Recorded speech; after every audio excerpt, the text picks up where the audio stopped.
नमस्कार बच्चों। भूगोल की इस ऑनलाइन कक्षा में आज का विषय है पृथ्वी की आंतरिक संरचना, इंटीरियर ऑफ द अर्थ। हम सभी जानते हैं कि पृथ्वी की उत्पत्ति हुई, ग्रह के रूप में विकसित हुआ, लेकिन ये आज तक पहेली है कि इसका आंतरिक भाग कैसा है, कितना गहरा है, किस स्वरूप में है। जो चीज़ हम अपनी आँखों से नहीं देखते वह हम कंफर्म नहीं कह सकते। तो पृथ्वी की आंतरिक भाग कैसा है, इसकी आंतरिक संरचना क्या है, इस सब को समझने के लिए अध्ययन किए गए। तो इसका जो स्रोत है, जिनके माध्यम से अध्ययन किया गया, तो इन स्रोतों को हम 3 वर्गों में विभक्त करते हैं, जैसा कि आप तालिका में देख रहे हैं। अप्राकृतिक साधन, पृथ्वी की उत्पत्ति से संबंधित साक्ष्य, और तीसरा है प्राकृतिक साधन।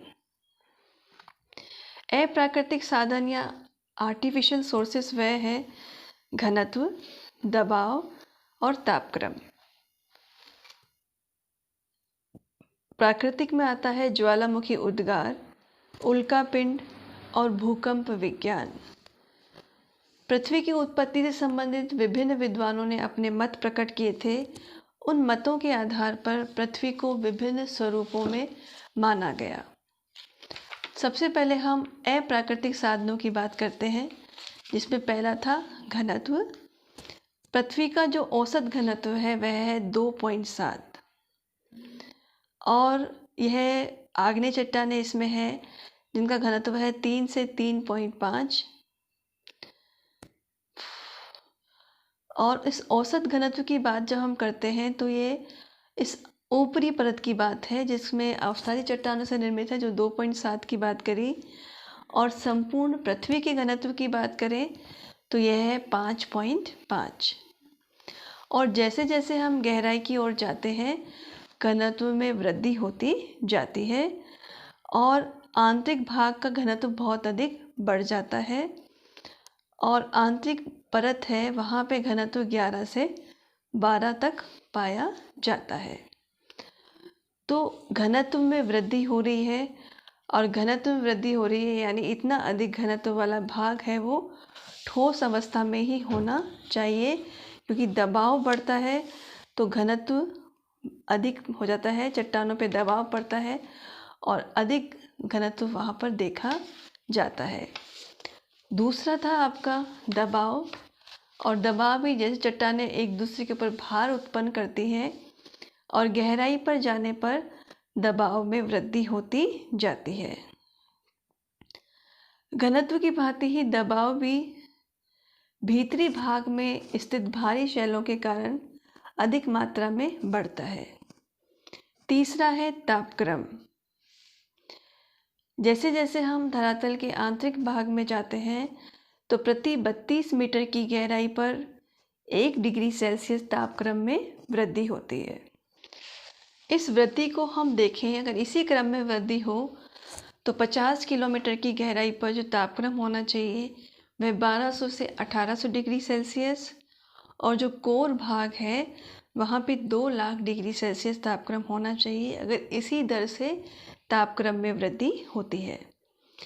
लेकिन ये बात सत्य नहीं है। तो ये अलग अलग विद्वानों ने अपना मत प्रकट किया कि धरातल के ऊपरी सतह के निकट रेडियो एक्टिव चट्टानें पाई जाती हैं, पदार्थ है, और पदार्थों की परस्पर क्रिया के कारण ही तापक्रम में वृद्धि होती है। अगर इतना अधिक तापक्रम 2 लाख डिग्री सेल्सियस आंतरिक भाग में हो तो कोई भी चट्टान है वो ठोस अवस्था में नहीं रह सकती। अतः दबाव बढ़ने के बाद में जो चट्टानों का जो गलन बिंदु है, गलनांक है, वो भी बढ़ जाता है, इसलिए चट्टानें पिघली हुई अवस्था में नहीं मिलती। तो इस तापक्रम से सिद्ध होता है कि ऊपरी भागों में वे पदार्थ अधिक हैं जो परस्पर आंतरिक क्रियाएं करते रहते हैं। दूसरा साक्ष्य था पृथ्वी की उत्पत्ति से संबंधित विद्वानों के मत थे। उनके आधार पर कांट ने अपने मत में पृथ्वी को गैसीय अवस्था में माना।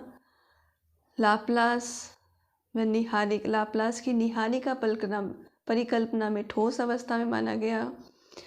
जेम्स जीन्स और जेफरीज की ज्वारीय कल्पना में पृथ्वी के कुछ भाग को तरल अवस्था में माना गया।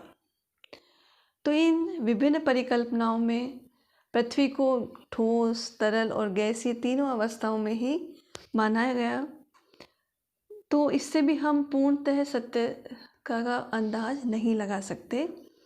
तीसरा साधन है प्राकृतिक साधन, जिसमें ज्वालामुखी उद्गार, उल्कापिंड और भूकंप विज्ञान की हम बात करते हैं।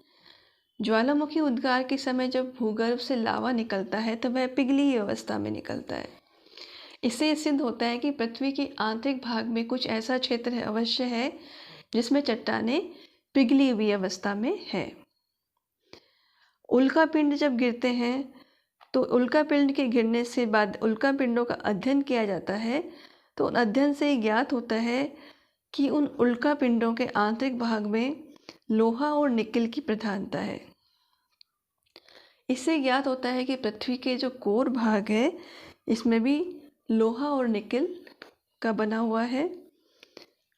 भूकंप विज्ञान सबसे प्रामाणिक हम साधन कह सकते हैं, जिसके आधार पर पृथ्वी की आंतरिक परतों की हम भूगर्भिक संरचना का अध्ययन करते हैं। भूकंप विज्ञान में भूकंप की उत्पत्ति के कारणों, उनसे उत्पन्न लहरों का अध्ययन किया जाता है। एक यंत्र होता है सिस्मोग्राफ, जिसके द्वारा भूकंप का अध्ययन, भूकंप का आंकन किया जाता है। हम भूकंपीय लहरों के अध्ययन और उन भूकंपीय लहरों की प्रकृति के आधार पर पृथ्वी की आंतरिक परतों का अध्ययन करते हैं। भूकंपीय लहरें, जिसे सिस्मिक वेव्स कहते हैं, ये 3 तरह की होती है। पी वेव, पी तरंग, एस तरंग और एल तरंग।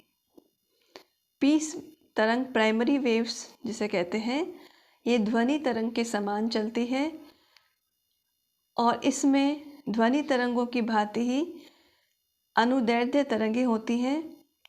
इनके संचरण तथा में कणों का दोलन एक ही सीध में, एक ही रेखा में होता है। इसमें तरंगों से दबाव पड़ता है और इसलिए इन्हें दबाव वाली तरंग भी कहते हैं। इसकी गति होती है 8 किलोमीटर प्रति सेकंड। लेकिन अलग अलग घनत्व वाली चट्टानों से गुजरते समय इनकी गति में अंतर आता है। ये 8 से 14 किलोमीटर प्रति सेकंड की रफ्तार से चलती है। दूसरी तरंग है एस तरंग, सेकेंडरी वेव, इसे गौण तरंग कहते हैं। इन तरंगों में संचरण की दिशा और कणों के दोलन की दिशा एक दूसरे के समकोण पर होती है। इसकी प्रकृति होती है प्रकाश तरंगों के समान।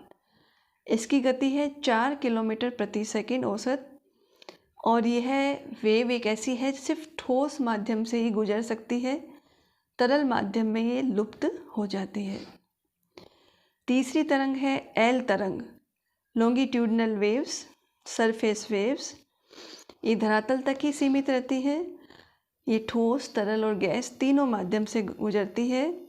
इसकी गति है 3 किलोमीटर प्रति सेकंड। इन भूकंपी तरंगों के व्यवहार का अध्ययन करके हम आंतरिक भाग का आकलन करते हैं। भूकंपी तरंगों का वेग अधिक घनत्व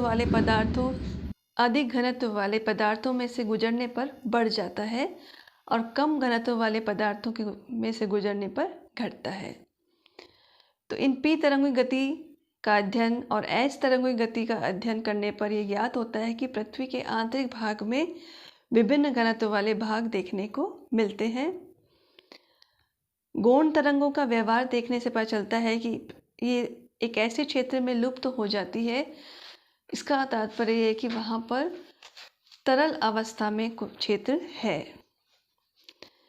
और चित्र में आप देख सकते हैं कि पी तरंग, एस तरंग, कोर में से सिर्फ पी तरंग गुजर रही है और इनके भ्रमण पथ से हम अंदाज लगा सकते हैं कि पृथ्वी का आंतरिक भाग कैसा होगा। आज के वीडियो में इतना ही। अगले वीडियो में हम पृथ्वी की रासायनिक संरचना का अध्ययन करेंगे आंतरिक भाग में।